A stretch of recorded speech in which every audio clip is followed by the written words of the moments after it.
oil cooler. Ni oil cooler Asia. Expired dia 100,000 ataupun 3 tahun. Kalau korang tak tukar, boleh pecah.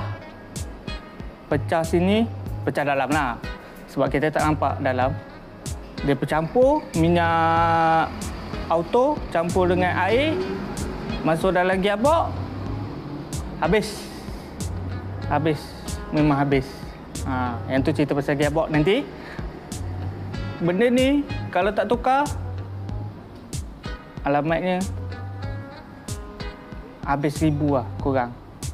Kalau korang nak tukar, boleh datang bengkel, PM tepi, booking slot.